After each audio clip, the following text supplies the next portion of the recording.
Hotsteppa is, I think it's more than a person now. Definitely created a brand with the raves, and for a while I was keeping a kind of like my identity away. So I was creating a hype around who's Hotsteppa, putting out CDs, doing parties, just doing my radio thing on the Pirates and stuff.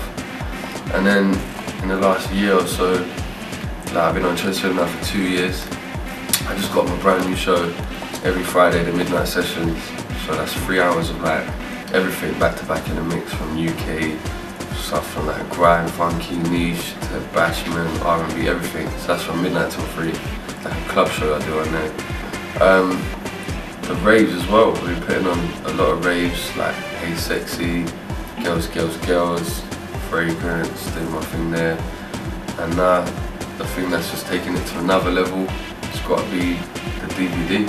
I say the biggest break was because at first when you're a DJ, nobody really wants to let you come through. So it's the thing where you've got to fight, and the harder you work and the more you make your contacts and stuff. So my biggest break was doing a rave called Sex in the City. I did that at Earl's Wine Bar.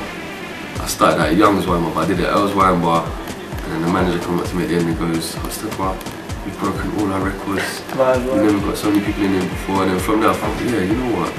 Let's start doing some raves. And then I have a promoter's thought that I have to book him because he's bringing this many people to his own raves. I want to do everything because there's no reason why I can't. Like, I haven't got one today, but I've got my t-shirts in it. Like, I've got my clothing. Everyone's doing the clothing thing, but that's just a little bit. Like, I've got my clothing. I like to do the presenting more because I've got, I don't know, like this documentary now, Inside Out, it's the first of its kind where all the scenes are in one. And I've brought the niche scene. So for the London heads that don't really know about niche scene, I've brought, like T2s on there, like Northern Line, Delinquent, Explicit, I brought them on there. Then I've got Benga talking about the dubstep scene. Then you've got like the funky house heads. So people outside of London, you've got like the Super Ds, the MA1s, NG Footloose, they're all on there. Then you've got like footage from Napa. So this can go worldwide.